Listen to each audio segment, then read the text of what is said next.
Acompáñenme por favor a Hechos 8:3.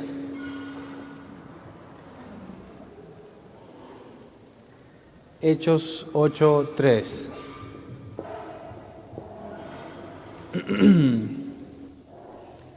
Saulo, por su parte, causaba estragos en la iglesia, entrando de casa en casa, arrastraba a hombres y mujeres y los metía en la cárcel.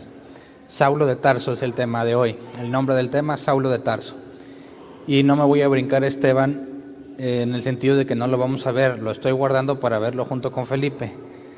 Esteban y Felipe, dos de las personas que servían en las mesas, tuvieron vidas completamente diferentes. Los dos eran reconocidos como hombres llenos del Espíritu Santo y uno tuvo una vida mucho más corta que el otro. De hecho, de Felipe se nos da mucha información y características particulares, como por ejemplo que tuvo 4 hijas que profetizaban. También cuando Felipe evangelizaba, el Espíritu Santo no venía a las personas. Tuvieron que mandar después a otros para que las personas que habían recibido el Evangelio por medio de Felipe recibían el Espíritu Santo. ¿Cómo es que un hombre lleno del Espíritu Santo, porque era uno de los requisitos para servir las mesas, cómo es que un hombre lleno del Espíritu Santo, cuando evangelizaba, no impartía el Espíritu Santo, o las personas que recibían el mensaje a través de él no recibían el Espíritu Santo? ¿Por qué? Eso espero que lo analicemos en el otro tema. Entonces la idea es ver a Esteban y a Felipe como hombres con las mismas características o que cumplían con los mismos requisitos para hacerse cargo de la distribución a los pobres, incluyendo las viudas. Tuvieron vidas o destinos completamente diferentes. Entonces, para poder ver a los dos, voy a tocar el tema de Saulo de Tarso y luego después vemos estos dos casos. Saulo aparece de repente en la escena y es contemporáneo a Jesús. Se nos habla de él como un hombre joven. ¿Qué tan joven era? Ahorita analizaremos según la palabra del original. Pero nos mencionan a Pablo como una situación adversa a la iglesia. Leamos Hechos 7, 54 al 60. Hechos 7, 54 al 60 dice: al oír esto, rechinando los dientes, montaron en cólera contra él. Aquí está hablando de Esteban. Pero Esteban, lleno del Espíritu Santo, fijó la mirada en el cielo y vio la gloria de Dios y a Jesús de pie a la derecha de Dios. Veo el cielo abierto, exclamó, y al Hijo del Hombre de pie a la derecha de Dios. Entonces ellos, gritando a voz en cuello, se taparon los oídos y todos a una se abalanzaron sobre él. Lo sacaron a empellones fuera de la ciudad y comenzaron a apedrearlo. Los acusadores le encargaron sus mantos a un joven llamado Saulo. Joven. Bueno, aquí hay ciertos puntos. Algunos dicen que cuando Esteban murió, Jesús lo recibió a la diestra del Padre. Pero eso no es lo que dice aquí, ¿verdad que no? Dice que tuvo una visión. Eso no significa en ningún momento que Jesús estuvo esperándolo a que llegara con él. Tuvo una visión, vio a Jesús a la diestra del Padre, como las profecías sobre el Mesías indicaban que sucedería. ¿Se acuerdan? Salmo 110, siéntate a mi diestra hasta que ponga a tus enemigos por estrado de tus pies. Entonces la visión que tiene Esteban es una confirmación no para él. Y ya me estoy metiendo al tema de Esteban. Es una confirmación no para él porque él sabía y predicaba eso. Era una señal para los judíos, pero no lo quisieron escuchar. Entonces, aquellos que dicen, no, que Esteban luego se fue con Jesús porque Jesús lo estuvo recibiendo, no es cierto eso, no lo dice la Biblia. Aquí nos dice que lo estuvieron apedreando. Y quisiera que te imaginaras esta situación. Creo que la mayoría de los que están aquí no le han puesto mucha atención a los videos que suben de ISIS, lo que está sucediendo allá en Oriente y cómo apedrean a cristianos. ¿Alguien ha visto una lapidación de cristianos real? Es horrible, horrible. Yo le vi no tanto por morbo, sino porque la Biblia dice que así sucedía. Y la ley de aquellos lugares es muy parecido a lo que encontramos en el Viejo Testamento. Y cuando hablan sobre apedrear, vi el video sobre una mujer que le apedreaban por adulterio, es algo indescriptible. La frialdad con la que los hombres que están ahí están dispuestos a aventarle piedras lo suficientemente grandes en la cabeza para matarlo. ¿Cómo es que hombres de Dios hacen este tipo de cosas? Y ya lo analizamos en el Viejo Testamento, ¿verdad? Pero hoy vamos a entender la perspectiva de Pablo. Pablo está aquí y dice que los acusadores le encargaron sus mantos a un joven llamado Saulo. ¿Qué tan joven era? La palabra joven aquí en el griego es neanías, que se traduce como juventud, hombre joven u hombre en su mejor momento. Y según el diccionario griego que encontré, dice que esta palabra se aplicaba incluso a hombres de 40 años. En su mejor momento, un hombre en su mejor momento es un hombre muy joven o un hombre maduro. Mira, como yo estoy maduro y estoy en mi mejor momento, no creo que sea tan joven. Ahora, bíblicamente hablando, la madurez estaba en los 30 años, ¿verdad? Cuando podían ejercer los sacerdotes su función. Entonces, el hecho de que se narre que es un joven, no te imagines necesariamente un muchachito, porque vamos a leer todas las credenciales que tenía y era difícil pensar que fuera un hombre tan joven. Además, en aquellos tiempos, para ser respetado, tenías que tener madurez. Entonces, si esta palabra joven, neanía, se aplica a un hombre hasta de 40 años, no hay forma certera de determinar exactamente qué edad tenía. Yo quiero pensar que era un hombre maduro y ahorita te voy a dar más evidencia de por qué. Pero entonces, estos hombres que están aquí, que están apedreando a Esteban, que maltrataban a muchos otros por creer en Jesús, ¿eran hombres malos o eran hombres buenos? Nótese las comillas entre malos y buenos. ¿Cómo vemos nosotros a una persona mala? Pues una persona que es violadora, ratero, asesino, decimos es gente mala. Yo soy gente buena porque no hago nada de eso. Bíblicamente hablando no hay ni uno bueno, porque aunque no sea tan descarado el pecado que cometemos, seguimos pecando. Y la diferencia entre creyentes y no creyentes es que quizás los no creyentes son muy descarados en su vida y hacen cosas muy evidentes, cosas que están mal a los ojos de Dios. Y los creyentes siguen haciendo cosas mal, aunque no son tan evidentes, ¿verdad? Así que prácticamente pecamos diferente. Los no creyentes pecan de una forma y los creyentes de otra, pero ninguno ha dejado de pecar. ¿Estás de acuerdo conmigo? Entonces, ¿era Saulo un hombre malo? ¿Qué clase de hombre consciente que apedreen a Esteban cuando, según la ley judía, no ha cometido ningún delito? Es una cuestión de interpretación. Están diciendo, o Esteban dice que el Mesías, y lo analizaremos más a profundidad el próximo tema, Esteban está diciendo que Jesús es el Mesías. Y lo están apedreando por eso, porque ellos consideran que es blasfemia. Ellos están seguros de que el hecho de apedrear a Esteban es correcto a los ojos de Dios. Veamos Filipenses 3, 4 al 6.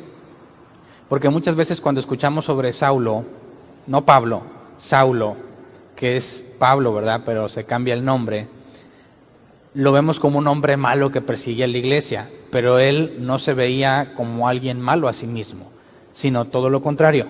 Filipenses 3, 4 al 6 dice: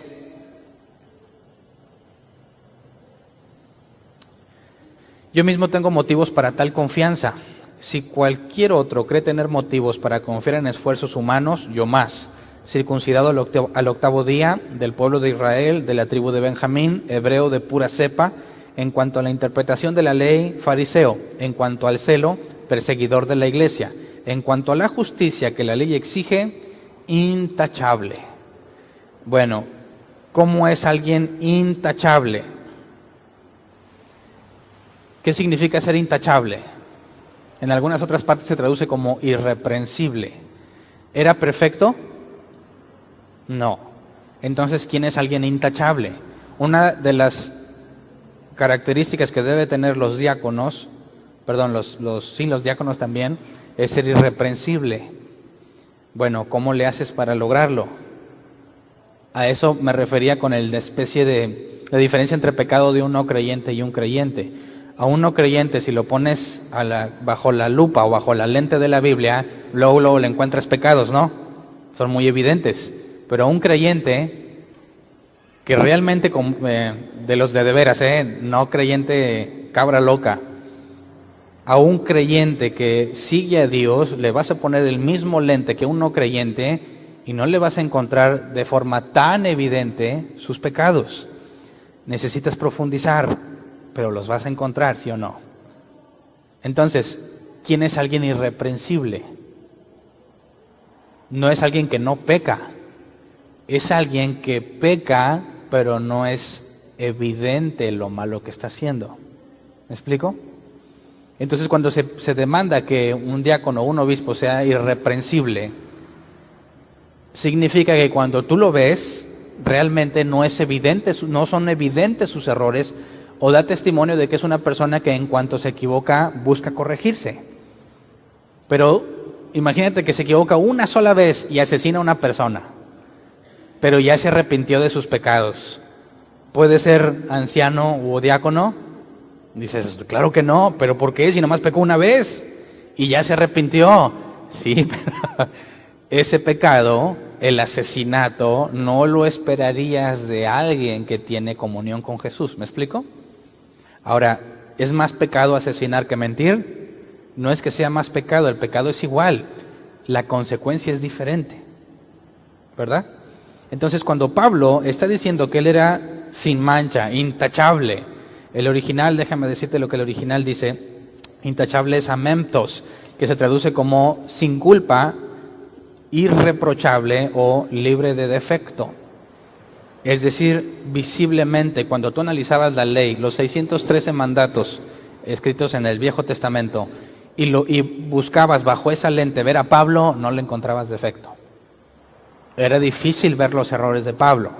Así que, ¿cómo sería una persona que cumple toda la ley de Dios de forma visible? O sea, en las cosas más evidentes. ¿Te esperas una persona mala o una persona buena? Entiéndase, mala o bueno entre comillas, ¿verdad? ¿Esperarías ver una persona recta, justa, que no miente? ¿O esperarías ver a alguien morboso que le gusta andar apedreando a las personas? Esto es interesante porque puedes saber mucho de la Biblia, puedes obedecer lo que está en la Biblia, y eso no te hace hijo de Dios. Podrás saber y saber muchísimas cosas y profundidades de la Escritura, llevar una vida que aparentemente es irreprensible, pero eso no significa que estás bien con Dios. Entonces, leamos un poco más sobre Pablo, Hechos 22, 3 al 5. Dice: yo soy judío, nacido en Tarso de Cilicia, pero criado en esta ciudad. Bajo la tutela de Gamaliel recibí instrucción cabal en la ley de nuestros antepasados, y fui tan celoso de Dios como cualquiera de ustedes lo es hoy día. Perseguí a muerte a los seguidores de este camino, arrestando y echando en la cárcel a hombres y mujeres por igual. Y así lo pueden atestiguar el sumo sacerdote y todo el consejo de ancianos. Incluso obtuve de parte de ellos cartas de extradición para nuestros hermanos judíos en Damasco, y fui allá con el fin de traer presos a Jerusalén a los que encontrara para que fueran castigados. Entonces, era irreprensible, pero también era discípulo de un maestro famoso. ¿Se acuerdan que ya hablamos de Gamaliel? Gamaliel era tan influyente que logró persuadir al Sanedrín completo. Estaban los ancianos y la asamblea, ¿verdad? Los persuadió a todos con su forma de aplicar la Escritura. ¿Qué tan reconocido sería un discípulo de él? Tanto que el sumo sacerdote y los demás ancianos le dicen: Pablo, tienes nuestra autorización para que vayas a perseguirlos. ¿Se acuerdan? A los ojos de los líderes judíos, ¿qué significaba ser bendecido por Dios? ¿Quién se acuerda? Número 1, la posición económica. Si eras pobre, era sinónimo de que estás maldito.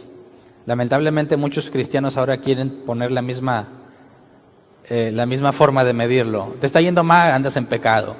Bueno, así pensaban los fariseos y los saduceos. Entonces, Pablo, para ganarse el favor de todos ellos, ¿crees que era un hombre pobre?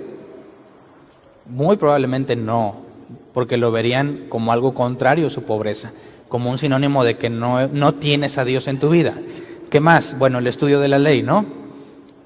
Los propios líderes consideraban gente maldita a los que no tenían preparación. Y en el caso de los discípulos eran hombres no preparados. Pero en el caso de Pablo, tiene las mejores credenciales que se podían tener. Así que tenemos esta situación, un hombre muy distinto a los apóstoles. Un hombre que tiene toda la preparación, o la preparación de toda una vida, aprobado por las máximas autoridades, y que llega a creer en Jesús.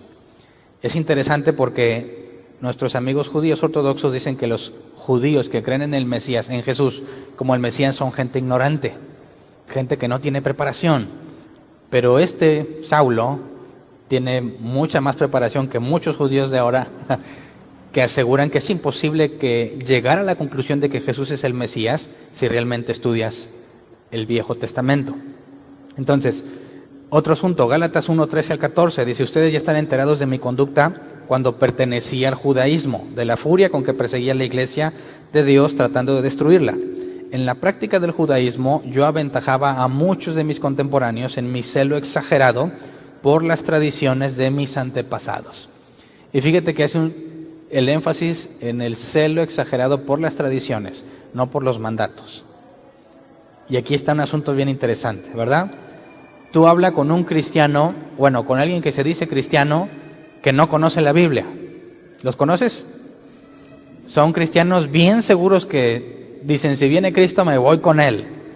Pero son unos ignorantes, con toda la palabra así en mayúsculas, en cuanto a la enseñanza de la Escritura. Pero pregúntale sobre posesión demoníaca. ¿Tienen tema para hablar? Pregúntale sobre prosperidad. Pregúntale sobre abrir y cerrar puertas. Pregúntale sobre maldiciones generacionales. ¿De dónde sacaron todo eso? Si en la Biblia no está. De las tradiciones. Y son bien exageradamente celosos de esas tradiciones, ¿sí o no? Y dices: oye, en ningún lado dice la Biblia que si abres puertas o cierras puertas. ¿Dónde lo sacaste? ¿Cómo te atreves? Y se enojan y sacan las uñas y defienden a su apóstol y a todos los que ellos conocen. ¿Por qué tanto fervor en defender algo que no viene en la Escritura? Ahí está Pablo, celoso de las tradiciones. No podías hablar mal de esa tradición porque se enojaban. Y muchos creyentes así son, ¿no? Les mencionas la Biblia que contradice sus tradiciones cristianas y se enojan. Entonces, Pablo no está tan lejos de nosotros, ¿no? A pesar de toda la preparación que Pablo tenía en cuanto al Viejo Testamento, su celo exagerado por las tradiciones era lo más notorio. Aquí hay, bueno, espero que ya no haya aquí, pero aquí vinieron muchos Saulos, ¿sí o no? Expertos en las tradiciones cristianas, y las enseñábamos con una seguridad así de que tumbabas a las personas, no por el poder del Espíritu, porque les empujabas, ¿verdad? ¿Quién de aquí hizo eso, honestamente? No se hagan. Y estabas bien seguro, ¿no? ¿Te veías como mala persona? ¿No? ¿Te veías como un cristiano verdadero? Sí. ¿Cuántos profetizaron un montón de cosas a otras personas bien seguros de lo que hacían? Ese es el punto. ¿Cómo sabes que eres cristiano? ¿Porque estás seguro de que eres? ¿Cómo sabes que eres siervo de Jesucristo? ¿Porque estás seguro? ¿Antes estabas seguro? Sí. Cometías un montón de aberraciones bíblicas y estabas bien seguro. Así que la seguridad que tú puedas tener no es garantía de que conoces a Dios. ¿Me explico? No es garantía. ¿Cuál es la diferencia entre antes y ahora? Ya son muchos los que me han dicho: ¿sabes qué, Hernán? Antes hablaba con toda la seguridad que me da la ignorancia, ¿verdad? Porque la ignorancia te hace sentir seguro. Sabes bien poquito y piensas que no hay nada más. Y eso poquito que sabes que los otros no saben, te hace sentirte bien seguro y enseñas con toda la seguridad que te da la ignorancia. Pero luego empiezas a estudiar la Biblia. Dios te abre el entendimiento y empiezas a ver lo que realmente dice. Y esa seguridad desaparece. ¿Por qué desapareció? Porque ya te diste cuenta que el maní que tenías aquí, cacahuatito de conocimiento bíblico, no es nada cuando empiezas a analizar la sabiduría de Dios. Así que toda la certeza que tenías, lógicamente desaparece. Y ahora te da miedo hablar, ¿verdad? Es una etapa en la que todos pasamos. Bueno, todos los que estudian la Biblia. Entras en crisis porque todo lo que tú estabas seguro que sabías, resulta que no tiene fundamento. Entonces, imagínate a un hombre como Saulo, instruido por un maestro famoso, respaldado por las máximas autoridades, por los representantes de Dios. ¿Qué pasaría si tú le dijeras, Saulo, ¿sabías que Jesús te ama? ¿Qué habría dicho Saulo? ¿O qué les habría dicho Saulo? Para empezar, es un falso evangelio, ¿verdad? Pero imagínate que trataras de convencer a un hombre con estas credenciales, diciéndole así, cosas de este tipo, cosas a veces sin sentido. O es más, supongamos que bíblicamente dices, Pablo, eres un pecador, arrepiéntete. ¿Qué te iba a pasar? ¿Qué fue lo que Esteban les dijo? Precisamente eso. ¿Y cómo le fue a Esteban? Lo apedrearon. Entonces,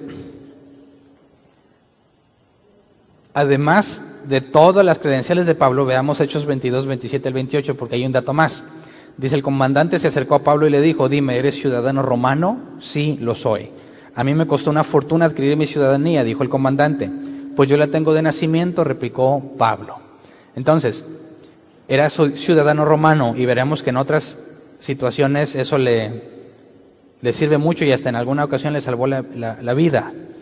¿Qué significaba o cuáles eran las ventajas de ser ciudadano romano? Bueno, las que yo encontré es que estabas exento de impuestos, no podías ser acusado sin previo juicio, no podías ser azotado y si te juzgaban y no te parecía un juicio justo, podías apelar al emperador en persona.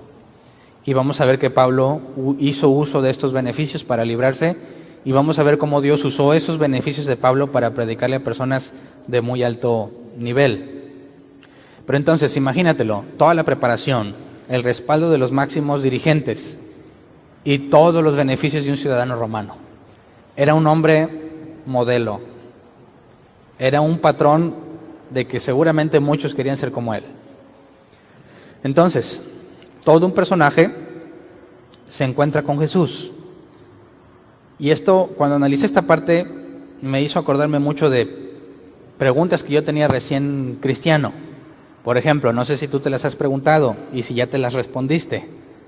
¿Cómo sabes que Dios te habló? En una iglesia en la que yo me congregaba, recién empecé, era muy fácil oír que Dios le hablaba a una persona. Dios me dijo esto, Dios me dijo lo otro, y Dios me dijo así y así.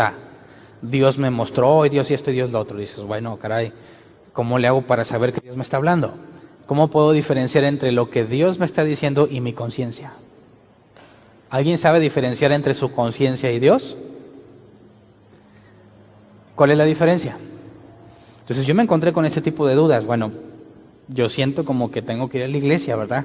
Es Dios quien me está hablando. O sea, la persona que dice, Dios me dijo esto y lo otro, ¿cómo supo? ¿Cómo puedo saber? Y quizás Dios ya me ha dicho muchas cosas y yo ni sé. Entonces, ¿cómo diferenciamos lo que pensamos, lo que sentimos, lo que consideramos y lo que Dios te dijo? Yo creo que el caso de Pablo es un ejemplo que debe sacar todas esas dudas, porque un hombre que no cree que Jesús es el Mesías, se encuentra hablando con Jesús, el Mesías. ¿Cómo supo él que era Jesús quien le hablaba? Tomemos en cuenta esto para empezar, para poner un poco más el contexto de quién es Saulo y lo difícil que era para Saulo poder determinar que Jesús le está hablando y que Jesús es quien es. Vamos a Jeremías 23:5.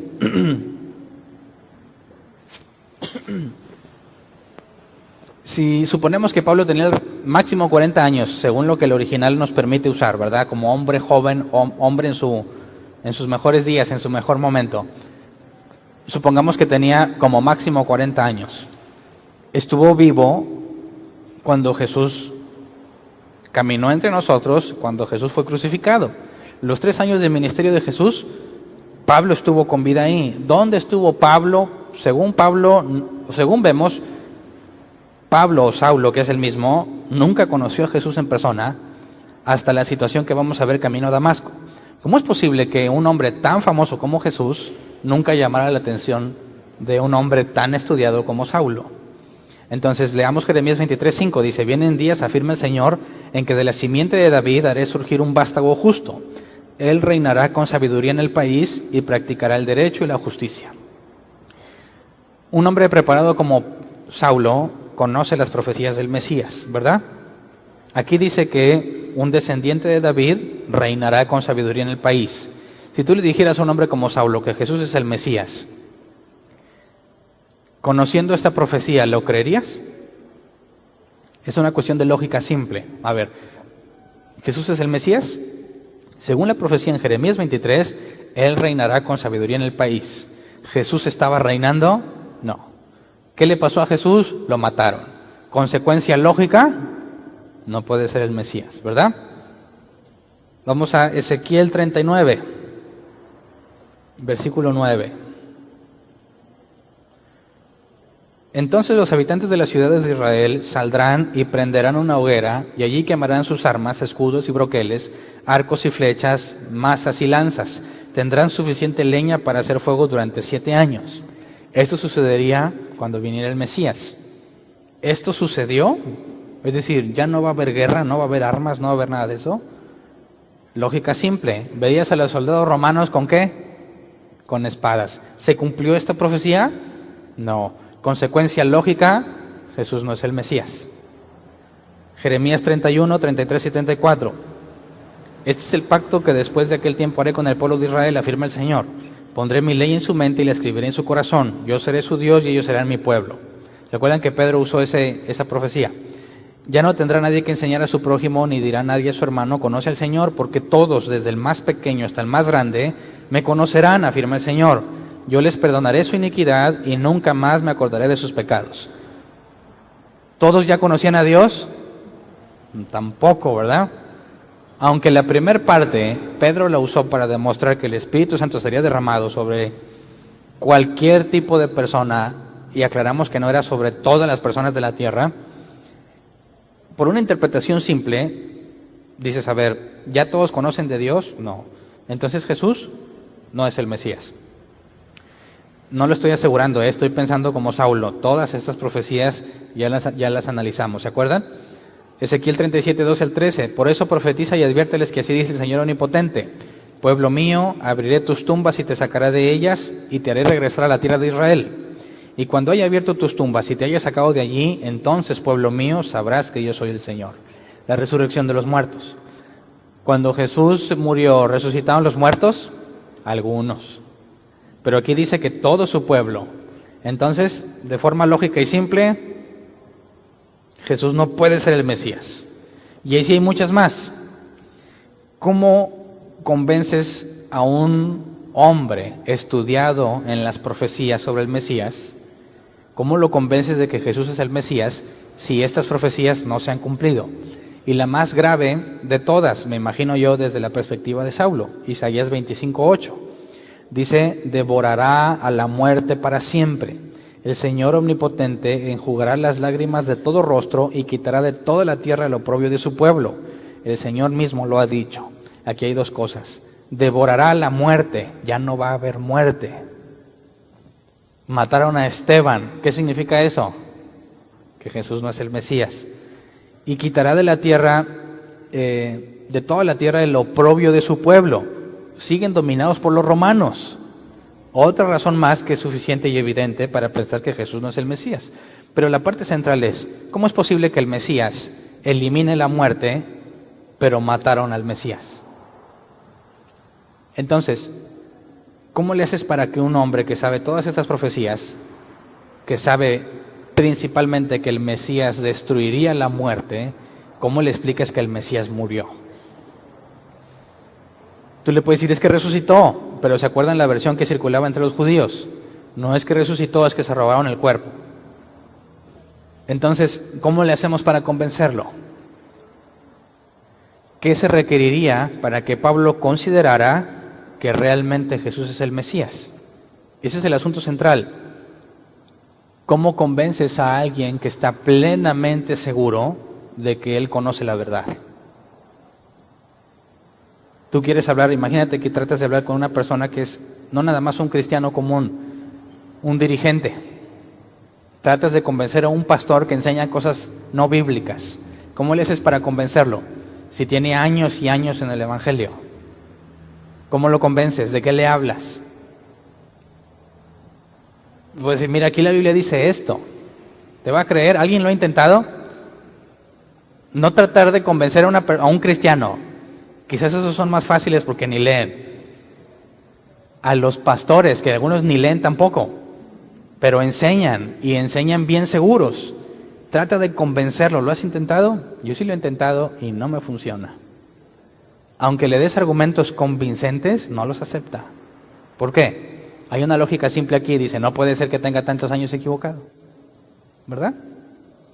Y si tú eres más joven que ellos, peor la cosa. Y dices, ¿tú qué me vas a enseñar a mí? Mira, tú estabas así, en pañales, yo estaba predicando. ¿Quién va a saber más? ¿Cómo convences a Saulo?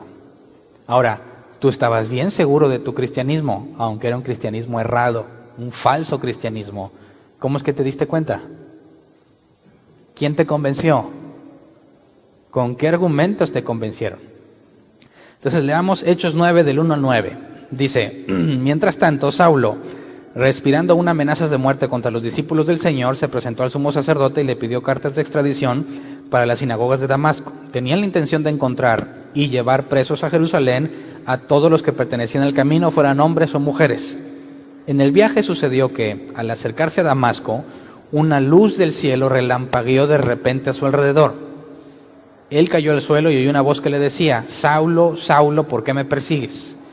¿Quién eres, Señor?, preguntó. Yo soy Jesús a quien tú persigues, le contestó la voz.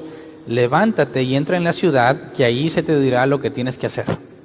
Los hombres que bajaban con Saulo se detuvieron atónitos porque oían la voz, pero no veían a nadie.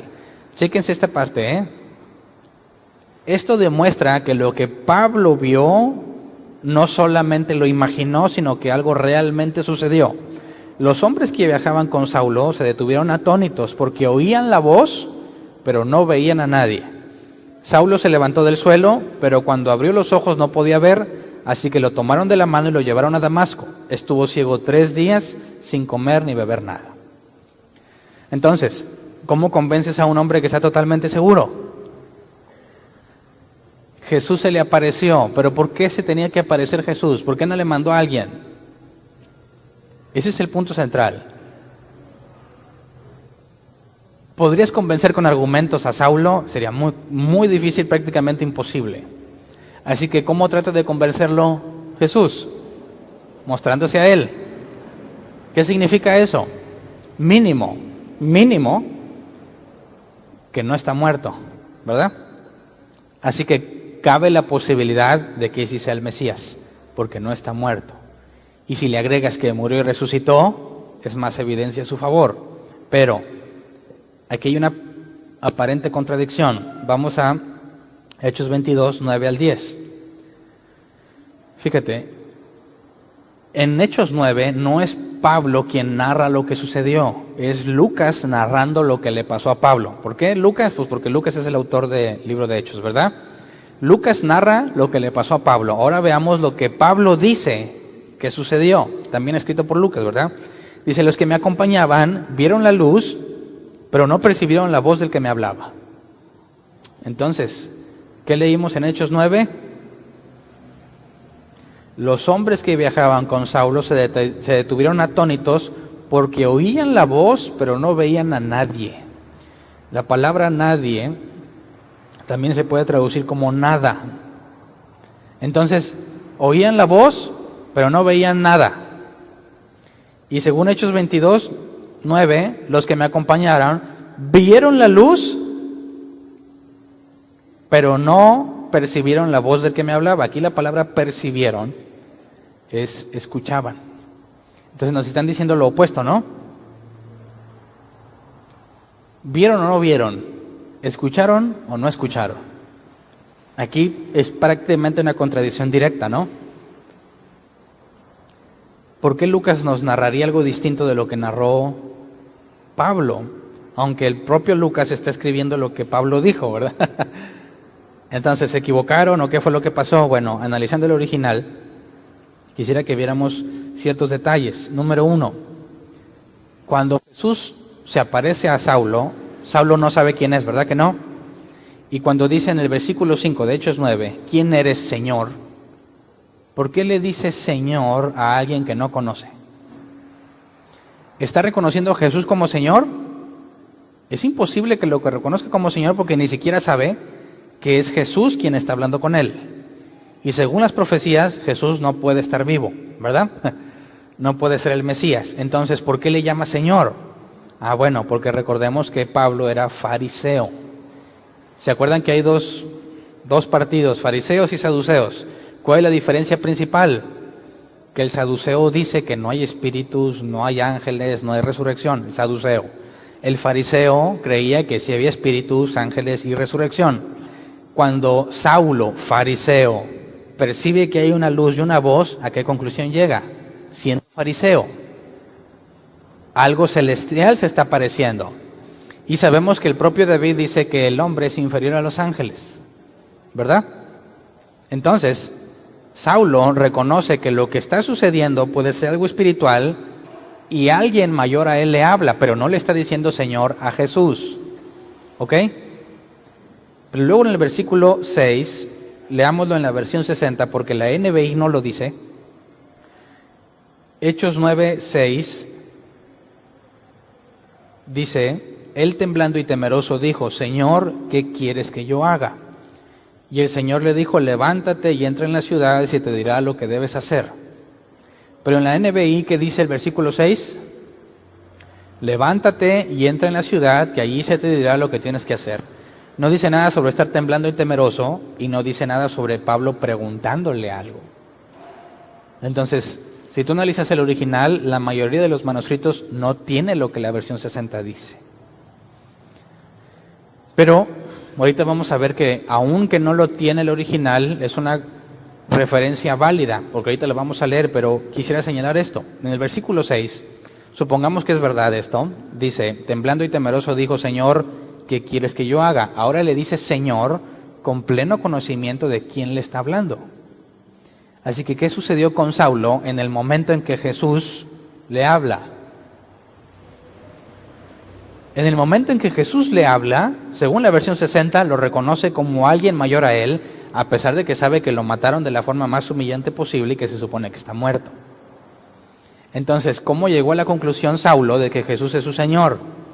¿Cómo es que le llama Señor en la primera interacción que tiene con él? Algo sucedió en la mente de Saulo. No lo vamos a leer en detalle, pero ¿se acuerdan que decía que quien viene al Hijo es porque ha sido instruido por el Padre? Y que nadie viene al Hijo si no es traído por el Padre. ¿Qué sucedió con Saulo? Para que Saulo le diga Señor al Hijo, tuvo que haber sido instruido por el Padre. Algo pasó aquí, algo pasó en la mente de Saulo. ¿Qué fue lo que pasó con los discípulos cuando Jesús les abrió el entendimiento? Comprendieron las Escrituras, recibieron el Espíritu Santo. ¿Qué está pasando con Saulo? Que ahora a quien persigue le llama Señor. Hechos 22, 9 y 10 dice: los que me acompañaban vieron la luz, pero no percibieron la voz del que me hablaba. Versículo 10, ¿qué debo hacer, Señor?, le pregunté. Entonces Pablo, narrando lo sucedido, nos dice que sí le preguntó. La Reina Valera 60 nos dice que Pablo preguntó. La NBI no lo dice. En la mayoría de los manuscritos no dice la pregunta, no viene mencionada la pregunta en Hechos 9, pero sí en Hechos 22. Así que la Reina Valera 60 no le está agregando nada que no diga la propia Escritura, aunque no aparezca en todos los manuscritos en ese pasaje en particular. Entonces, ¿cómo resolvemos los que vieron la luz o no la vieron, oyeron o no oyeron? Bueno, el original para la palabra oyeron es akuo, que se traduce como oír, escuchar, pero también se traduce como comprender al oír. Así que los que oyeron o no oyeron la voz o no la oyeron, ¿cómo pudiésemos traducirlo? ¿Cómo oyes la voz pero no la oyes? Si lo que la Biblia dice es verdad, las dos cosas son ciertas. El problema es nuestra traducción, ¿verdad? ¿Por qué en un pasaje traducen escuchar y no tradujeron comprender? ¿Por qué en otro pasaje traducen escuchar y no comprender? Así que esa traducción depende del equipo que la tradujo, pero no sabemos lo que realmente dijo el que la escribió, Lucas. Entonces, en cuanto a las posibles traducciones, si hacemos uso de esa traducción simple, no hay ningún problema al decir que la escucharon, pero no la comprendieron. ¿Verdad? Lo resolvemos de forma simple. Pero si tú no sabes, o si tú piensas que la versión que tú lees en tu idioma, esa es la palabra de Dios, y te enseñan dos versiones en tu idioma con estas contradicciones, ¿a qué conclusión llegas? Con la seguridad que te da la ignorancia. ¿A que la NBI es del diablo? ¿Verdad? Y la más grave es que, bueno, sí puede haber contradicciones. Esa es la más grave de todas. Porque ¿cómo es que si el Espíritu Santo inspira la palabra, Él mismo se contradiga? Es imposible. Así que, como sabemos, nosotros sí estamos conscientes del maní que tenemos aquí, ¿verdad? Y que la sabiduría de Dios es mucho más profunda. No hablamos con toda la seguridad de la ignorancia porque no sabemos ignorantes. Prefiero dudar de mi razonamiento que dudar de la Escritura. Y al entender que lo que originalmente se dice permite estas traducciones, resolvemos el problema. ¿Me explico? Pero ¿cuál fue el primer paso? Reconocer tu ignorancia. Si te sientes bien segurote, mejor cállate. ¿Verdad? Porque es bien probable que estés hablando con la seguridad que te da la ignorancia. Entonces, ¿es malo que sientas dudas cuando vas a hablar? No, es una excelente señal, ¿verdad? Es una excelente señal, sabes que tienes aquí un cacahuatito nada más y que todos vamos a ser juzgados en lo que digamos. Así que la solución es simple. Pero entonces, veamos un poco más a detalle, porque según Saulo, en el relato de Lucas, se aparece Jesús, dice yo soy Jesús, duro te es de dar cosas contra el aguijón, según la versión 60, y ve allá que se te va a mostrar lo que vas a hacer. Y parece que nada más le dijo eso. Pero luego Pablo nos relata con detalle lo que Jesús dijo. Vamos a Hechos 26, 12 al 18. Dice, en uno de esos viajes iba yo hacia Damasco con la autoridad y la comisión de los jefes de los sacerdotes. A eso del mediodía, oh rey, mientras iba por el camino, vi una luz del cielo, más refulgente que el sol, que con su resplandor nos envolvió a mí y a mis compañeros. Fíjate que lo está relatando con mucho más detalle.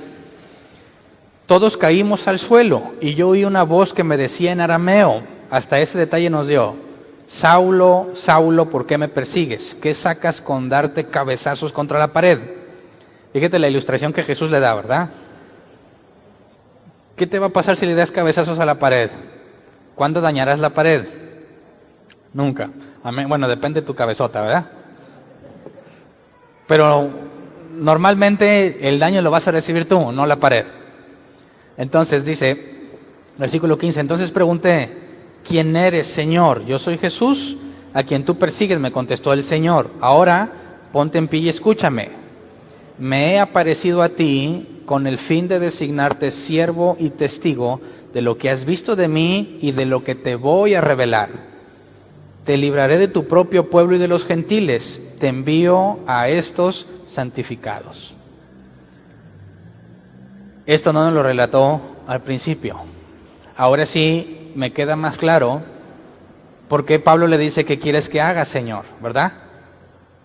Al principio parece así, ¿verdad? Oye, pues algo le pasó en la mente. Sí, algo pasó en la mente, pero no nos estaba narrando todo lo que Jesús le dijo.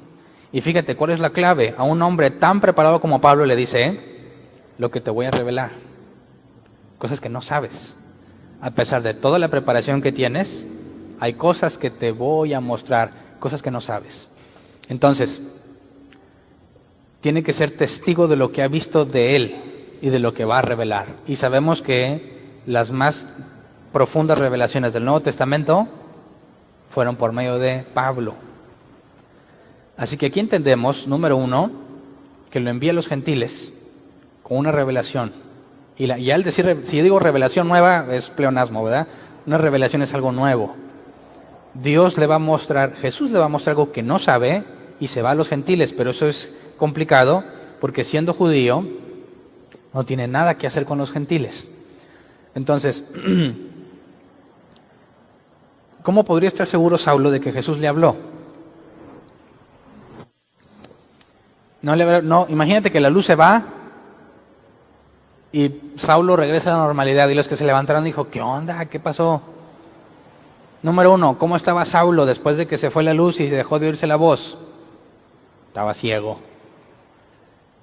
¿Tendría duda de que algo sucedió? Algo sucedió, porque está ciego. Los que iban con él vieron la luz, escucharon la voz, pero no la entendieron. ¿Significa que Dios le habló? Imagínate que somos cristianos de esos que no saben la Biblia, ¿verdad? Dicen, ¿está ciego? No, Dios nunca te haría eso. Dios quiere que te vaya bien y que estés en bendición. ¿Cómo crees que Dios te va a dejar ciego? ¿Sí o no piensan así? Entonces, ¿qué concluirías si piensas así después de ver a Pablo ciego? ¿Concluirías que Dios le habló? No, hombre, Saulo, fue un demonio. Es que abriste puertas. Y empiezan a decir un montón de cosas.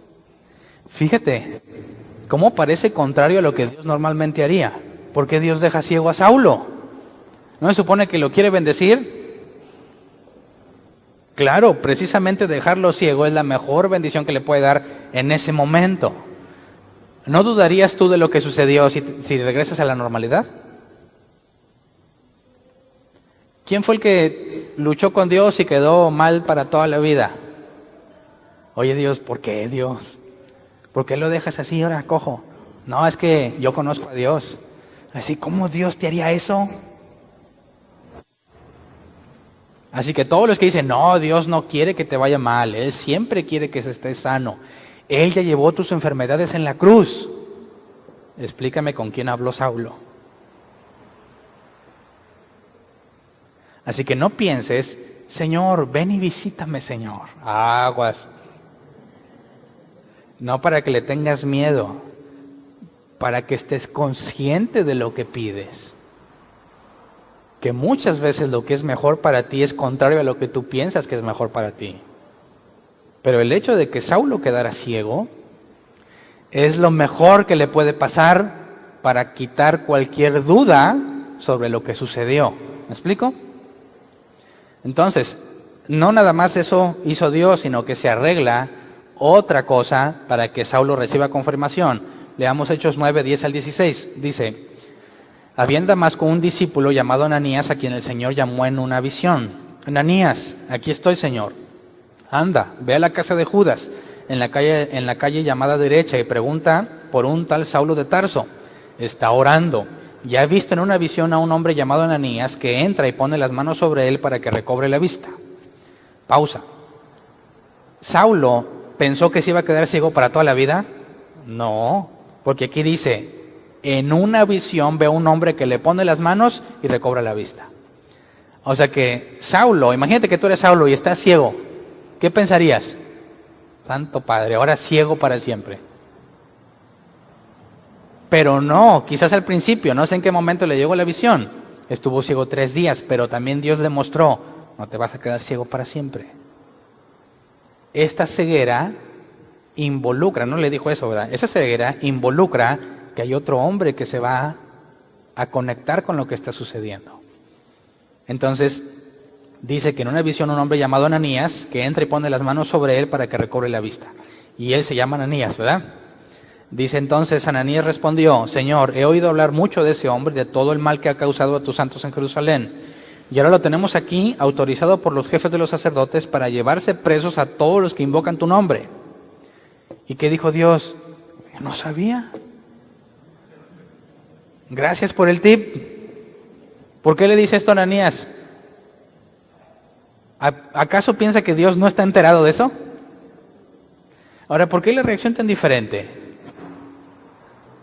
Saulo, yo soy Jesús. ¿Qué hace Saulo? ¿Y Ananías? Ananías, ve a la calle que se llama Derecha, haz esto y esto y lo otro. Señor, oye Señor, agarra la onda, ¿cómo? ¿Por qué la diferencia? ¿Por qué la diferencia?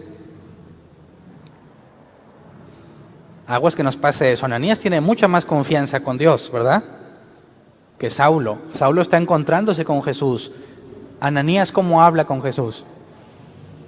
Como un amigo. Ya no los llamaré siervos, sino amigos. Entonces, veamos cómo Ananías no tiene temor en manifestar su temor, porque él sabe que Dios ya sabe todo, ¿verdad? Pero Ananías dice, a ver Dios, con toda la confianza, ¿no te parece contraproducente? ¿No te parece que es mejor que se quede ciego y deja de molestar? Si Ananías fuera un cristiano como los de ahora, ¿qué le habría dicho? Capaz que le dice, te reprendo, Satanás, al propio Dios. Déjalo ciego, que bueno, Dios lo castigó por pecador. ¿Sí o no piensan así también? Fíjate lo difícil que es tratar de determinar si Dios está en una situación por medio de las circunstancias. Las circunstancias pueden ser completamente adversas y Dios las está haciendo. O puede ser algo bien favorable que Dios quiere deshacer. ¿Qué mejor que Saulo se quede ciego, no? Deja de molestar a la gente. Pero Dios quiere que Ananías sea usado para que recobre la vista. Dice versículo 15, ve, insistió el Señor, porque ese hombre es mi instrumento escogido para dar a conocer mi nombre, tanto a las naciones y a sus reyes, como al pueblo de Israel.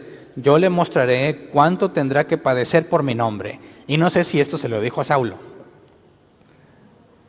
¿Qué sentirías tú que te dijera, Dios, Jesús se aparece y te dice, Hernán, vengo a darte una excelente noticia. Vas a sufrir mucho por mí. ¿Qué tan buena noticia es? ¿Cuáles son los planes de Jesús para Saulo? Tiene que padecer mucho por mi nombre, por mi causa. ¿Quién quiere, Señor, bendíceme igual a mí, Señor? ¿Quién quiere pasar al frente para que imponga esa unción sobre él? ¿Por qué esa no la quieres? ¿Es malo? Si tú padeces injustamente, ¿qué significa? Que recibirás recompensa. ¿Qué le está diciendo entonces Jesús a Ananías? No le está dando una mala noticia. Va a padecer mucho por mi nombre, son mis planes, dice Jesús. Pero es lo mejor que le puede pasar. ¿Me explico?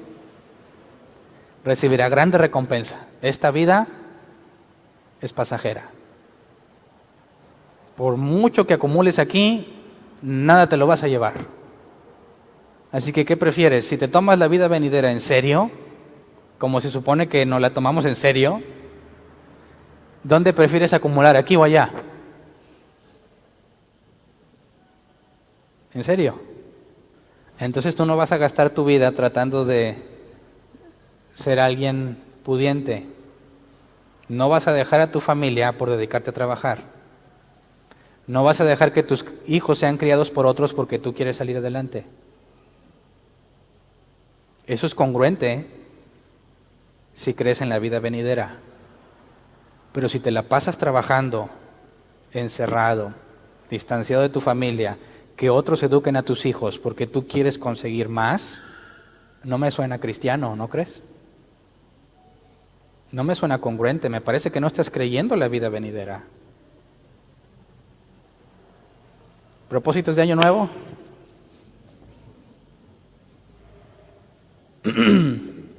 No tiene de malo que te esfuerces, pero nunca, jamás sacrificando lo que realmente es valioso, ¿verdad? Hay tiempo para todo, pero no entregues lo más valioso por ganar dinero. Una casa más grande no significa felicidad, ¿eh? Un mejor carro no es sinónimo de bienestar.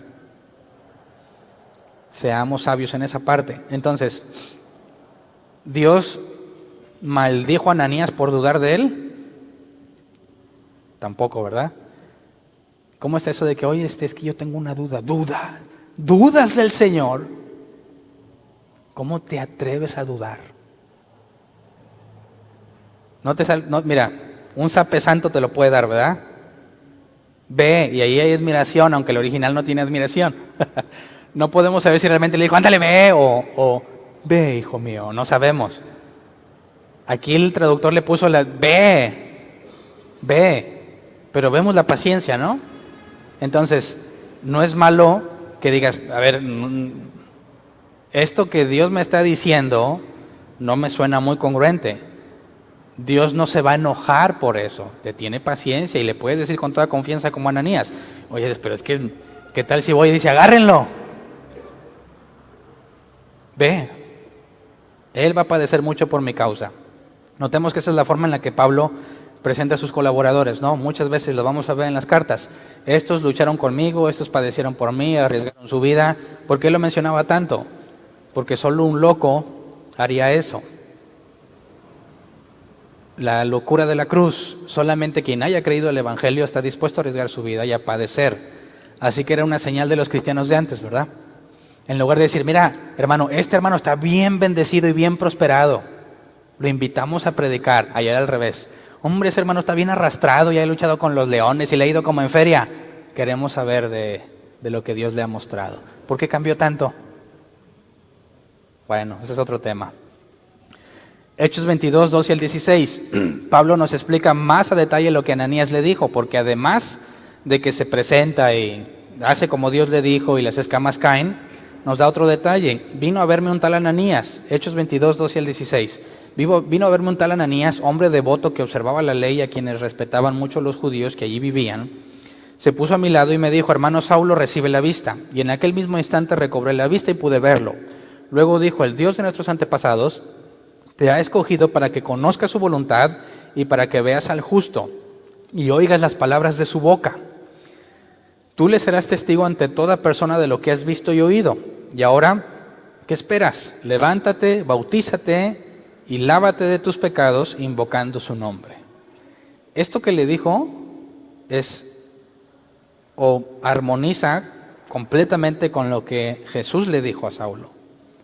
Le está encomendando, fíjate, serás testigo de lo que ha visto, le dijo Jesús, de lo que has visto y de lo que te revelaré. Ananías le dice, tú serás testigo de todo lo que has visto y oído. Y justo antes le dice, te ha escogido para que conozcas su voluntad, es el versículo 14, y para que veas al justo y oigas las palabras de su boca. O sea que le dijo exactamente lo mismo, pero con otras palabras. Entonces, ¿a qué conclusión llegó Saulo?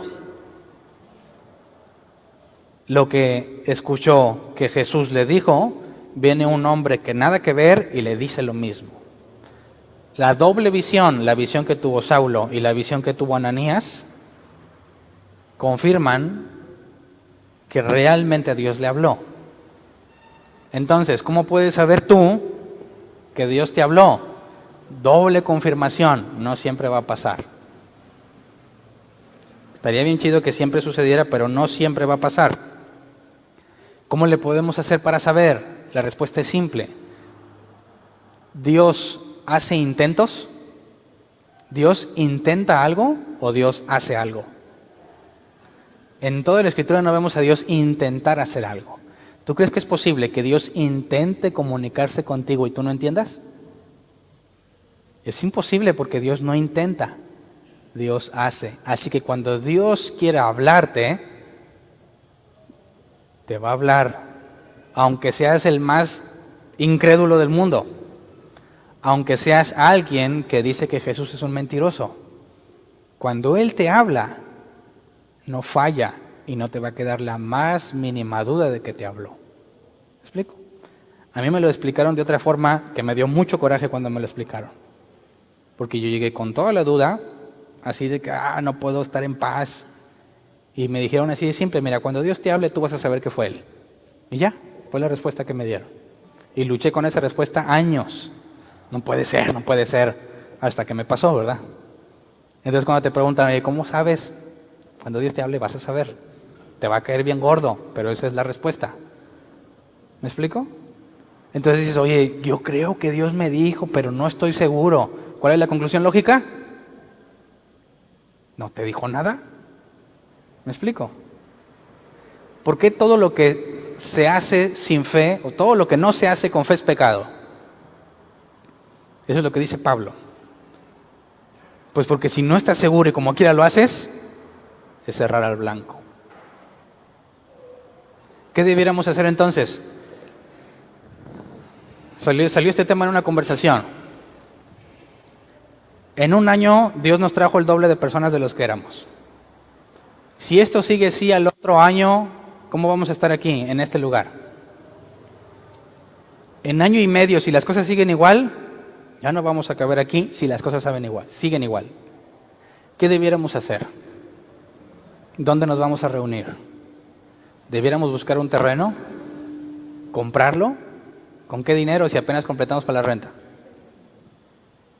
negociar la compra de este lugar, si ya no cabemos, ¿cómo le vamos a hacer? ¿Un segundo piso? ¿Sabes qué? El problema es que nos falta fe. Debiéramos ir a comprar el terreno en fe. ¿Eso debiéramos hacer? ¿Qué opinas? ¿Quién dice, aventémonos en fe? ¿Alguien? Ya me sé las preguntas de Hernán, ¿verdad? Que son capciosas. Locamente harías eso. Porque aventarte a comprar algo en fe es no tener fe. ¿Me explico? En el lenguaje cristiano es, mira, pues yo voy a creer. No, eso es pecado. Eso es pecado. Cuando Dios se aparezca y diga, Hernán, duro te es darte golpes en la cabeza contra la pared. Ya espero que un día pase, ¿verdad? No estoy profetizando ni estoy diciendo que va a pasar. Imagínate que un día Dios dijera, ya arreglé, mira, ¿ves el terreno que está a un lado de Soriana? De H&B, es de ustedes. Ve con fulano que se llama Cornelio, vamos a ver más adelante un Cornelio, que está como a 3 cuadras, y dile, ¿dónde está el terreno que el Señor tiene preparado? Y dice, ahí está, y yo le diré, Dios, pero luego, ¿en una carpa, Señor? ¿Los hijos del rey en una carpa? No es cierto, no diría yo eso, ¿verdad? No te preocupes, ve con la constructora tal y dile, ¿dónde está el edificio que está preparado para el Señor? Te lo van a construir. Entonces, si Dios me dice eso, digo, en fe, voy y hago todo eso. Porque Dios ya me dijo, me persuadió, estoy seguro. Pero decir, ¿cómo ven, hermanos? ¿Nos aventamos en fe? Eso es lo más antibíblico que puedes hacer. Así que no hagas eso en tus propósitos de año nuevo, ¿eh? No digas, voy a bajar de peso si no estás persuadido. Estoy jugando. No vayas a decir, mira, vamos a engancharnos con esto. En fe, pecador, discúlpame, pero ignorante. Eso no es fe. ¿Ok? Entonces, este asunto de Saulo, la persuasión que tiene, le genera un conflicto, porque todo lo que sabe está mal. ¿Alguien se ha sentido así? Todo lo que sabe está mal. ¿Cómo puede ser que hayas estudiado tanto y esté mal? Leamos Romanos 11, 25 al 27 para entender lo de Saulo, no necesariamente lo nuestro. Nosotros por burros, ¿verdad? ¿Quién de aquí le negaban el acceso a la Biblia antes? Nadie, ¿verdad? ¿A quién de aquí lo maltrataron para que no leyera la Biblia? A nadie. Podías leer la Biblia y decidías no hacerlo. Dice Romanos 11, 25 al 27. Hermanos, quiero que entiendan este misterio para que no se vuelvan presuntuosos. Parte de Israel se ha endurecido y así permanecerá hasta que haya entrado la totalidad de los gentiles. De esta manera todo Israel será salvo, como está escrito, el Redentor vendrá a Sión y apartará de Jacob la impiedad, y este será mi pacto con ellos cuando perdone sus pecados. Entonces aquí habla que la impiedad de Jacob, de su pueblo, fíjate cómo Dios ve a su pueblo como gente impía, a pesar de que muchos cristianos dicen que eres de allá de Israel, ¿eres judío? ¿Y qué quieren hacerlo luego? Casi se ponen así, mira. A ojos de Dios, un israelita, un judío que no cree en el Mesías, es un impío. Nadie puede decir que ama al Dios del cielo y niega al Hijo. Es una contradicción. Entonces, ¿qué es lo que dice aquí? Hasta que entre la plenitud de los gentiles, entonces los judíos serán reconciliados. Entonces, los judíos, nuestros amigos ortodoxos, no entienden ni entenderán con argumentos ni con palabras. Requieren algo como Saulo. Pero entonces, ¿significa que Dios va a dejar a los judíos ahí? No. Romanos 11, 28, 32. Con respecto al Evangelio, los israelitas son enemigos de Dios para bien de ustedes. Pausa. Quisiera que vieras en el contexto correcto esto y no caigas en la idolatría cristiana. Todos ven a un judío y piensan que, oh, el pueblo de Dios, ¿verdad? ¿Quieren ir a Jerusalén? ¿Quién quiere ir a Jerusalén? Yo sí quiero ir. Pero no porque ahí se va a sentir la unción, que hay pura gente de Dios. Porque según la Biblia, todos los judíos que no reconocen a Jesús son enemigos de Dios. ¿Me explico? Enemigos de Dios. Pero si tomamos en cuenta la elección, son amados de Dios por causa de los patriarcas, porque las dádivas de Dios son irrevocables, como lo es también su llamamiento. De hecho, en otro tiempo, ustedes fueron desobedientes a Dios, pero ahora, por la desobediencia de los israelitas, han sido objeto de su misericordia. Asimismo, esos que han desobedecido recibirán misericordia ahora como resultado de la misericordia de Dios hacia ustedes. En fin, Dios ha sujetado a todos a la desobediencia con el fin de tener misericordia de todos. Así que ni ellos ni nosotros somos obedientes. Todos desobedientes, para que la misericordia de Dios sea en todos. Así que aunque Pablo se veía sin mancha, era un desobediente enemigo de Dios. ¿Qué eras tú cuando estabas bien segurote? Desobediente y enemigo de Dios. Pero yo predicaba a Jesús, pero un Jesús que no existe, a un Jesús falso. Tú puedes predicar el amor de Jesús. La Biblia dice que Jesús nos ama, pero si no predicas que es justo y nada más predicas el amor, eres un falso maestro. Es mentira. No puedes dejar de predicar el amor y la justicia, porque ambos son atributos divinos. Y es cierto que Dios ama, pero también Dios hace justicia. Si al revés, tú nada más pregonas la justicia y no predicas el amor, también eres un falso maestro. Tienes que predicar, como dice la Escritura, todo el consejo. Y es fácil, quien no se acerca, quien no se apega a la doctrina de Jesús, no viene de Dios. Y dice la Escritura, si alguien viene con un evangelio diferente, sea anatema, maldito. Así que no es un juego. ¿Qué tan enemigo eras? ¿Qué aberraciones decíamos? ¿Eras bendición o maldición? Porque no contento con pensarlo tú, enseñabas a otros. Y te gozabas de que hicieran las mismas aberraciones que tú. ¿Sí o no? Entonces, ¿qué tan cercano a Dios eras? Al contrario, hiciste tropezar a muchísimas personas que genuinamente te buscaron para ayuda. Y les enseñaste basura. ¿Cómo estabas a los ojos de Dios? Pésimamente mal. ¿Más que Saulo? ¿Qué opinas? Saulo se oponía, pero nunca enseñó un falso evangelio. ¿Qué es peor? ¿Un ateo o una cabra loca? ¿Qué es peor? Bíblicamente, la cabra loca. ¿Eres frío o caliente? Pero los tibios los vomitaré de mi boca. Así que ¿cuántos éramos cabras locas? Ni modo. Peor que Saulo. Saulo pasa por ateo. Entonces,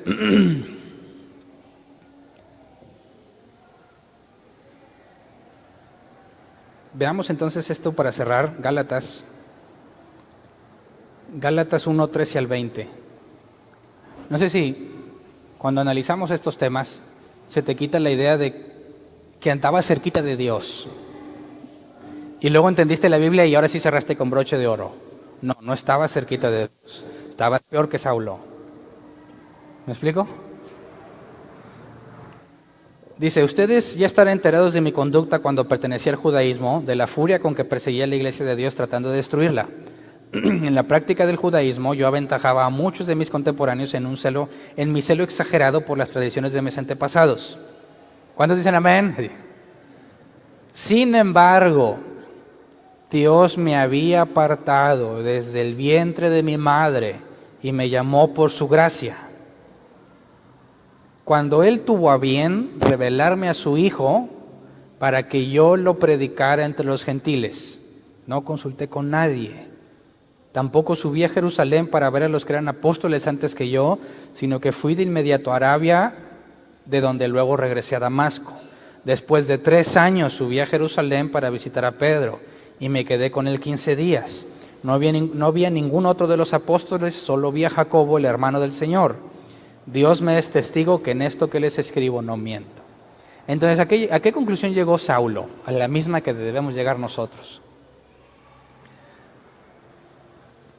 A pesar de que andabas haciendo lo que andábamos haciendo, eras elegido desde antes de nacer.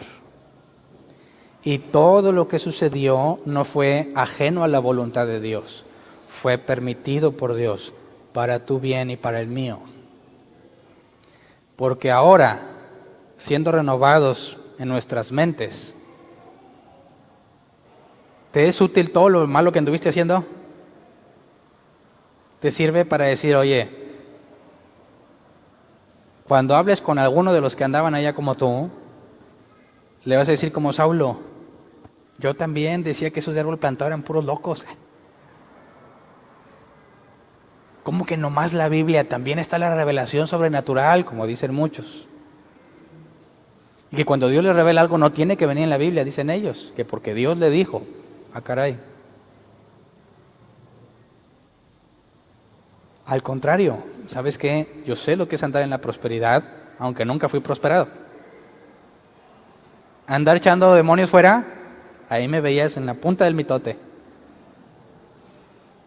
Abrir y cerrar puertas, también lo enseñé, con toda vergüenza lo digo.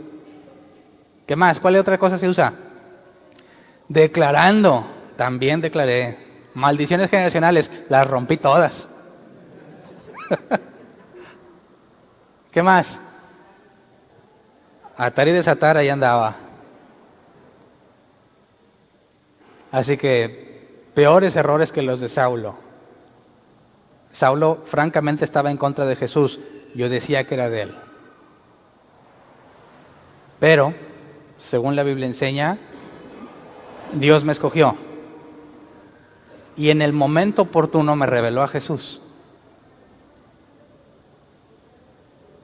Pudiste o pudimos caminar años en el Evangelio y no conocías a Jesús. Hasta que te fue revelado. Se te abre el entendimiento. Y lo que pensabas que era toda la sabiduría que tenías acumulada, la viste como el cacahuatito que es. Y reconociste que Dios es mucho más sabio que tú. Y empezaste a humillarte y a exaltarlo a Él. Y empezaste a controlar tu boca. ¿Verdad? Pero el punto es que eso no es de ti. Eso es un don de Dios. El Espíritu Santo hizo que te callaras. El Espíritu Santo te quitó la seguridad. El Espíritu Santo te metió en problemas. Hizo que te desprestigiaran. ¿A quién lo han desprestigiado? ¿Cómo podría Dios hacernos eso?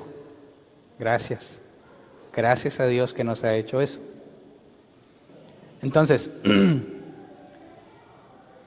cuando Saulo se da cuenta de que todo lo que sabe está mal, ¿qué hizo?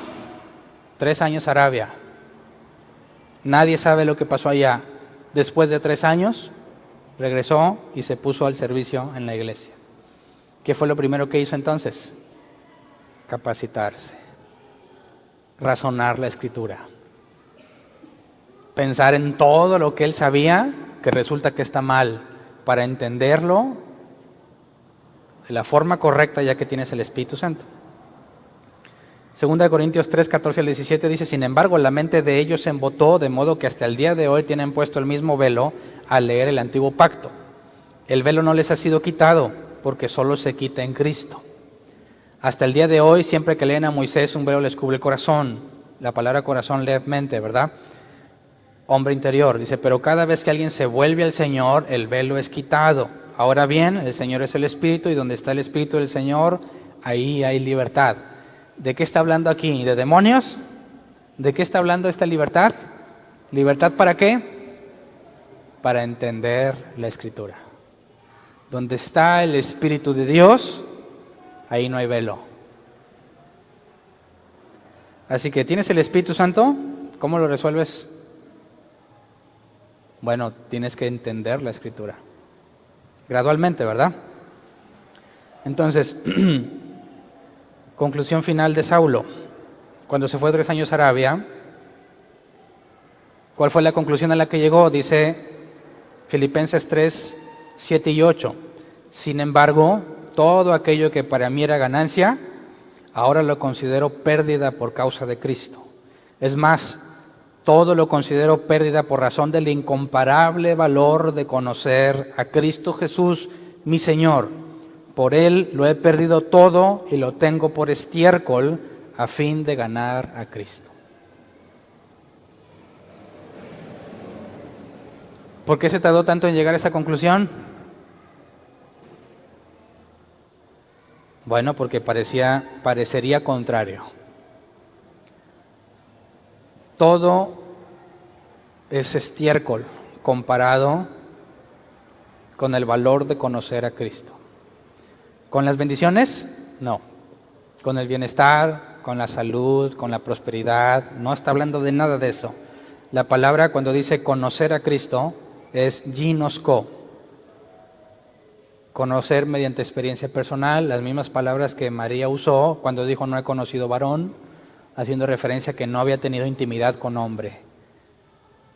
Conocer a Jesús. Y dice Juan 17:3, y esta es la vida eterna, palabras de Jesús, que te conozcan a ti, el único Dios verdadero, y a Jesucristo a quien tú has enviado.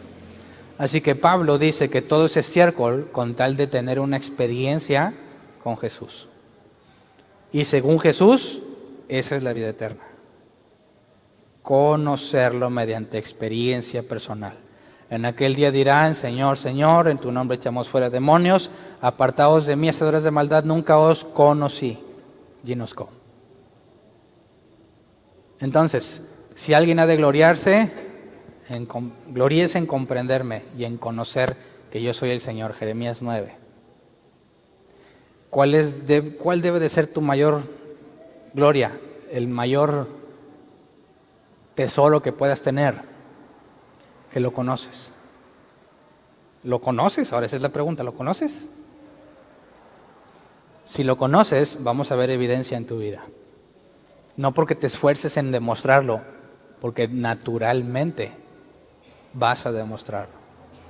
Vamos a ponernos de pie. ¿Quién se comió las 12 uvas de Año Nuevo? Espero que nadie. Porque eso ni beneficia ni perjudica, ¿verdad? Pero siempre que piensa el año nos proponemos cosas. Muchas cosas. Hay cosas válidas y hay cosas que no te benefician, aunque te las propongas. ¿Quién se propuso bajar de peso? Esa sí es buena y agradable a los ojos de Dios. No digas, no estoy convencido. Esa es responsabilidad a los ojos de Dios de cuidar lo que nos ha dado, que no es nuestro. Así que te doy chance hasta la rosca de Reyes y desquita. Porque de ahí para allá, a regresar, reprende a la grasa, pero con ejercicio, ¿verdad? Es bueno que estemos en buenas condiciones. Y dicen que en frío es mejor, el ejercicio es mejor en tiempo de frío. Voy a ver si es cierto, lo voy a intentar. Siempre en frío estoy guardado en mi casa temblando. Yo soy muy friolento, pero me voy a proponer, no en fe, hacer ejercicio en frío, o sea, salir a correr, a ver, ahí les platico cómo me va. Se debe de notar. Pero, si nos vamos a proponer algo honestamente, que sea conocerlo. Más. Indistintamente de si tienes o no tienes trabajo. Dios conoce tus necesidades. Claro que le puedes decir, Dios, ayúdame con un trabajo, pero no es tan importante como conocerlo. Acuérdate que a Elías los cuervos le daban de comer. Así que los cuervos de tus vecinos, hasta esos pueden ser usados. No, Dios bendiga a tus vecinos. El conocimiento más importante, y espero que esté en la mente de todos, es conocerlo a Él. Todo lo demás es estiércol, ¿ok? Pidamos eso juntos. Vamos a orar, Señor. En medio de todas las cosas buenas y entre comillas malas que nos han pasado en todo el 2015, estamos muy agradecidos por todas las cosas que nos permitiste ver, experimentar, pero sobre todo, todas las situaciones en las que pudimos conocerte mejor. A los que les fue muy mal, pero ahora te conocen como antes no te conocían, enséñales el valor del tesoro que les diste, porque ahí está la vida eterna. Aquel que se la pasó muy bien y no aprendió nada, enséñale la pérdida enorme de tiempo que sufrió, porque no te conoce más de lo que ya te conocía. Señor, enséñanos a tener los pies en la tierra y a no dejarnos llevar por las corrientes de este mundo, sino enfocarnos en entender cada vez más, en conocerte de forma personal, conocer cada vez más quién eres, cómo haces las cosas. Sabemos que nunca lo vamos a comprender totalmente, pero sabemos que te agrada que perseveremos en conocerte y en entenderte, que eso es lo que te agrada. Así que, Dios, como iglesia, te pido que nos des todos los medios necesarios para capacitar al que quiera ser capacitado, para que los que tengamos responsabilidad al hablar, hablemos de lo que hemos aprendido, para aquellos que tú les has dado dones y ministerios este año se pongan a usarlos. Señor, queremos trabajar mucho en tu obra, pero reconocemos que no vamos a hacer nada si tú no levantas a las personas que has escogido. No queremos poner a trabajar a quien nosotros creemos que deba hacerlo, sino queremos pedirte que tú pongas en evidencia lo que has puesto entre nosotros que estamos aquí, para que cada quien resuelva el problema que tú les has asignado, para que cada quien se ponga a beneficiar a otros según como lo has capacitado. Queremos que entre todos nosotros, la forma en que nos tratamos, la forma en que nos servimos, la forma en que nos ayudamos, sea evidencia clara y contundente de que estás entre nosotros, Señor. Si alguno de nosotros está enfermo, tiene necesidad, está en una crisis, tiene problemas, enséñale, Señor, que si es hijo tuyo y tú lo has permitido, algo bueno hay en eso. Que sepa enfocarse en aprender en medio de todos los problemas que pueda estar pasando, que sepa enfocarse en conocerte, porque ahí está el secreto, ahí está la forma de avanzar, en que no hay nada más valioso que conocerte. Señor, permítenos ser congruentes todo este año, vivir de acuerdo a lo que entendemos, no poner en primer lugar las riquezas o el bienestar, la salud, sino que tú seas el primer lugar en todas las cosas. A ti sea la gloria y la honra por todo lo que has hecho y por lo que sabemos que vas a hacer entre nosotros. Gracias. Amén. Pueden sentarse. ¿Dudas y avisos? Bueno. Gracias. ¿Quién tiene una pregunta?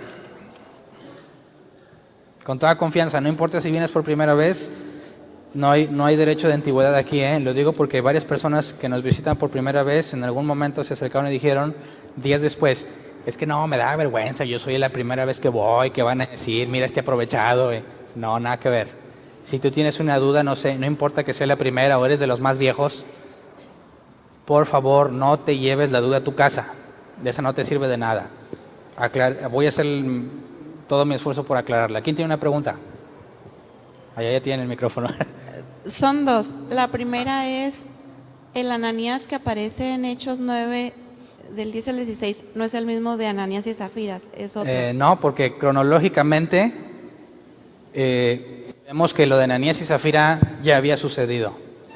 Entonces, antes de nombrar a los 7, ya había sucedido el problema de Ananías y Zafira, así que cronológicamente hablando es imposible que sea ese mismo Ananías. Ok, gracias.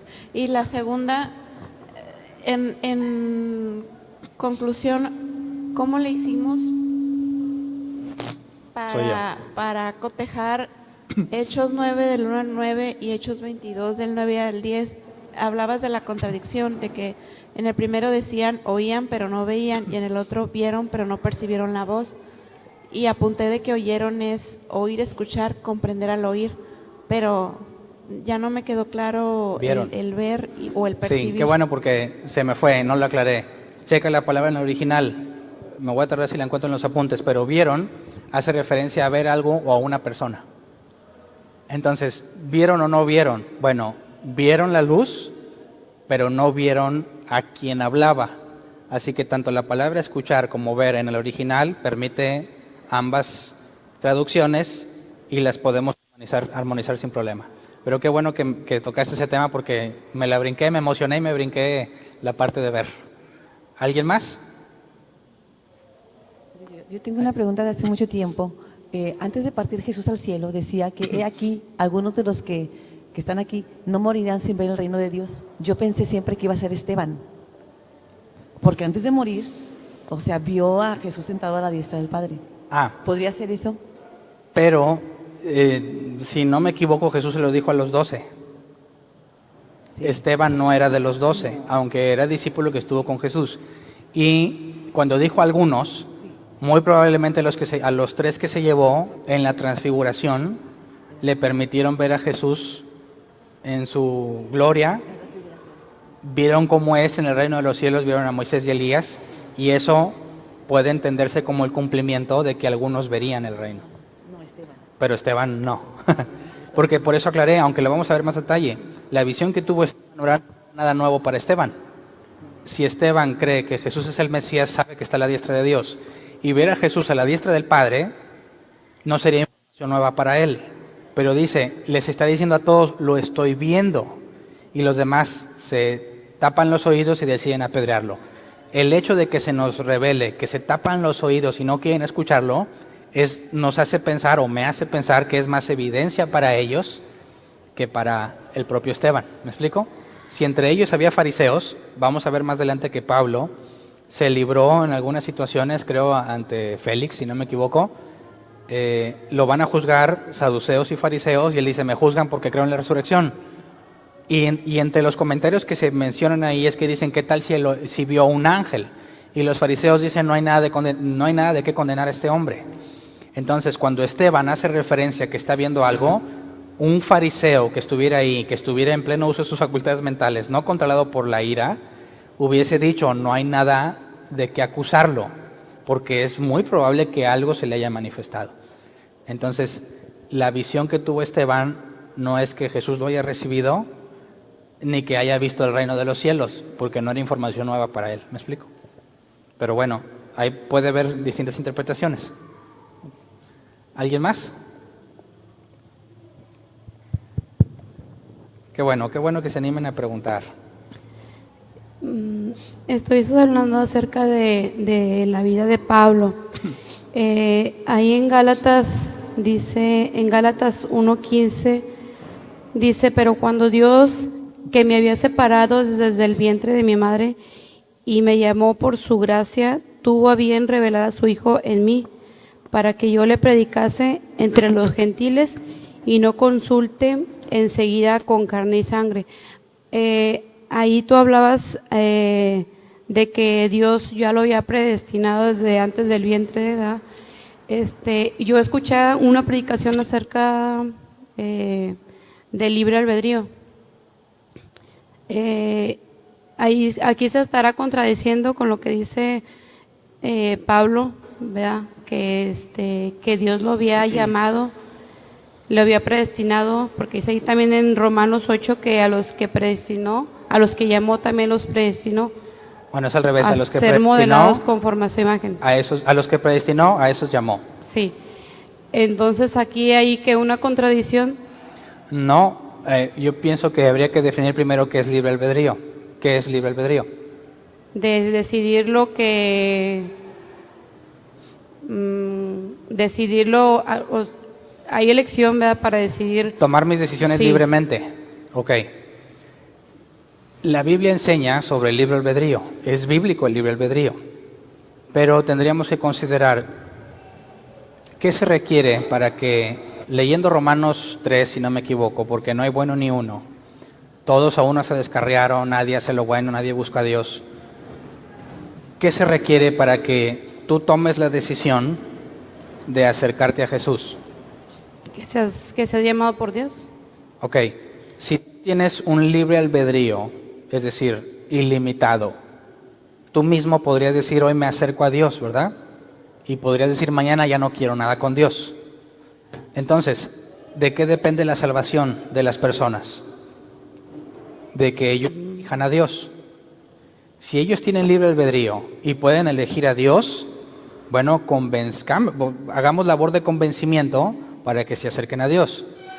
Pero la Biblia dice que no depende del que quiere ni del que corre, sino de Dios que tiene misericordia.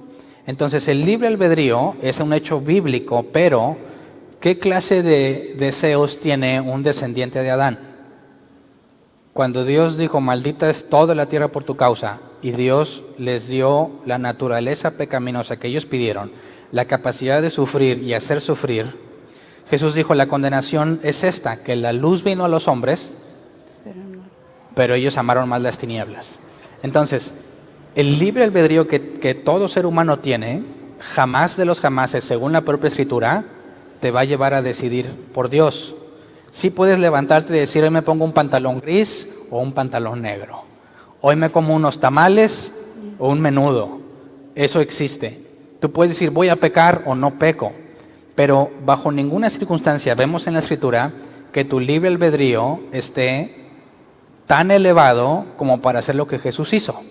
Jesús no pecó en nada, ¿verdad? Y su libre albedrío era mayor que el de nosotros, porque Jesús dijo, los discípulos allá van en la barca. Jesús quería alcanzarlos. ¿Qué decidió hacer? Libremente dijo, pues camino sobre el agua, ¿verdad? Y caminó. ¿Tenemos ese libre albedrío nosotros? No. Entonces nuestro libre albedrío está muy limitado y según nuestra naturaleza, lo que heredamos de Adán, no heredamos ningún pecado de Adán, ¿verdad? Porque según Ezequiel 18, el Hijo no pagará por los pecados del Padre. Pero la tendencia, si nos reproducimos cada uno según su género, como Dios instituyó en toda la creación, cuando Adán y Eva son modificados para que sufran, pueden sufrir y hacer sufrir, todos heredamos la misma naturaleza pecaminosa. Todos mis deseos, según la Biblia, mi carne es opuesta a Dios. Entonces, ¿cuándo yo libremente decidiría a Dios? Nunca. Entonces, Dios utiliza mi libre albedrío, pero la decisión de acercarme a Él no puede venir de mí, así como un asesino nunca se entregaría por voluntad propia a la policía. Si Dios es fuego consumidor y justicia, ¿quién se acercaría a Él para ser juzgado? Nadie. Entonces entendemos que las únicas personas, bíblicamente hablando, desde Abraham, desde Adán, las únicas personas que se acercan a Dios es porque Dios los trajo. Por eso Jesús dijo, nadie puede venir a mí si no fuere atraído por el Padre. Y la palabra atraído es arrastrar. Entonces, somos arrastrados a Dios, o sea, a Jesús, nos abre el entendimiento y por nuestro mismo libre albedrío, ahora decidimos seguir con Él, pero ya nacimos aquí. ¿Me explico? Entonces no hay ninguna contradicción. El hecho de que Dios haya elegido a Saulo desde antes de nacer y según Romanos, desde antes de la fundación del mundo, pero que cuando Dios quiso lo llamó, no tiene ningún conflicto con el libre albedrío, porque Pablo hizo todo lo que quiso. Y todas sus decisiones, a pesar de estar en la ley, no pertenecían a Dios. Si te fijas en la encomienda que le dio para librar a todos los que están bajo el yugo de Satanás, bajo el poder de Satanás. Pablo estaba bajo el poder de Satanás, a pesar de que era irreprensible en la ley. La transformación que Saulo tiene, que ahora se llama Pablo, cambió de nombre Pablo, porque se le abrió el entendimiento, no fue una decisión de Pablo, ¿verdad que no? ¿Cuándo, en qué momento Dios le ha preguntado a alguien si quiere aceptarlo? Nunca. ¿Quién de aquí primero Dios le preguntó? No te pide permiso. Va y lo hace en el momento que Él escogió desde antes de la fundación del mundo. En eso consiste la gracia, la misericordia para salvarnos. Y vamos a leer Romanos y nos vamos a meter de profundo en Romanos, porque nadie se puede jactar. Si tu libre albedrío te llevara a Dios, tú tendrías que orar así: Señor, yo te doy gracias porque no soy como esos, porque yo te elegí y ellos no quieren. Gracias porque yo me porto bien, porque decidí hacer lo bueno. Gracias porque yo no soy como esos mentirosos, esos borrachos, esos idólatras.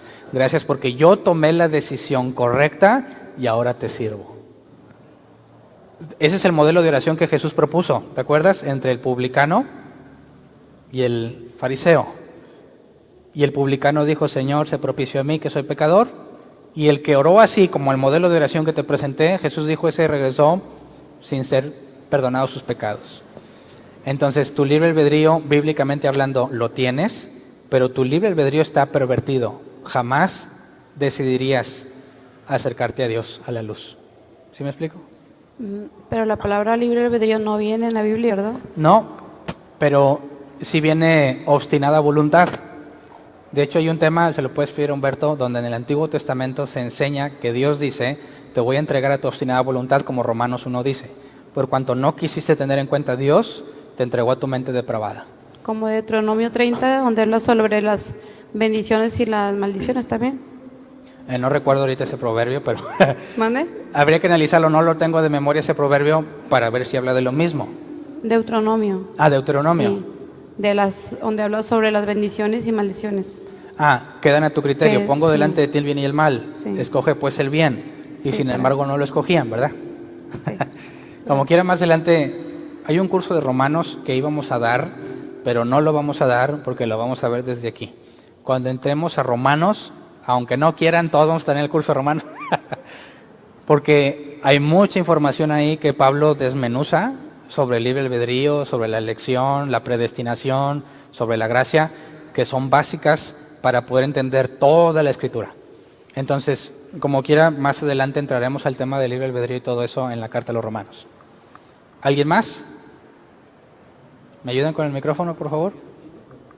Ya lo tienes tú. Sí, oye, nada más un comentario. Sí. En cuestión ya ves que ahorita mencionamos de la ceguera. Sí. ¿Qué otro versículo tenemos como referencia respecto a eso? Porque quiero pensar si recibió totalidad, ya ves que se le cayeron las escamas. ¿Recuperó la total visión o quedó? Ok. Porque, no sé, quiero pensar que a partir del encuentro, ese es el aguijón que Dios le permitió para no exaltarse, etcétera, etcétera. Es una teoría. No podríamos, no hay información bíblica para asegurarlo. Me salgo del área y me corta el sonido. No, se pierde la señal. Algunos piensan que el aguijón en la carne, un posible problema de ceguera de Saulo, fue provocado a raíz de eso.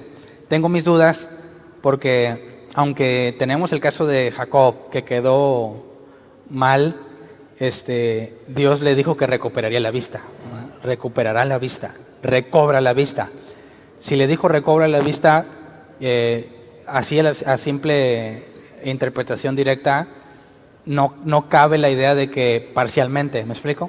Recuperar la vista es retoma lo que tenías, pero es una posibilidad de que algo haya pasado o que Dios haya usado esa misma área para poder evitar que se le suba la cabeza, ¿verdad? Porque era un problema de Saulo, se le subía las revelaciones que ha tenido.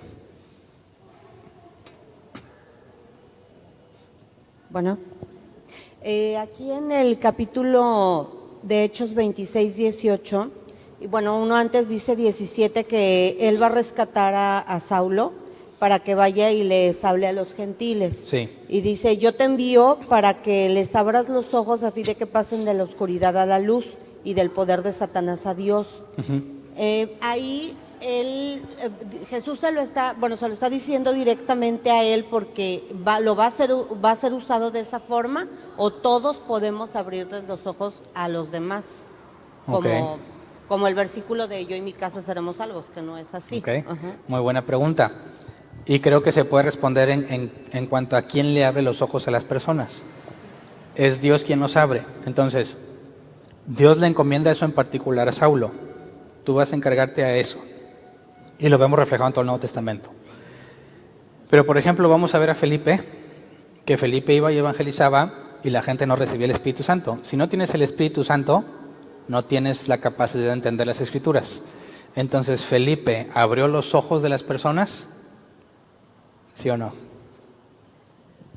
No fue usado para eso. Hubo un asunto ahí parcial, como los discípulos siguieron a Jesús, pero su entendimiento se abrió hasta después.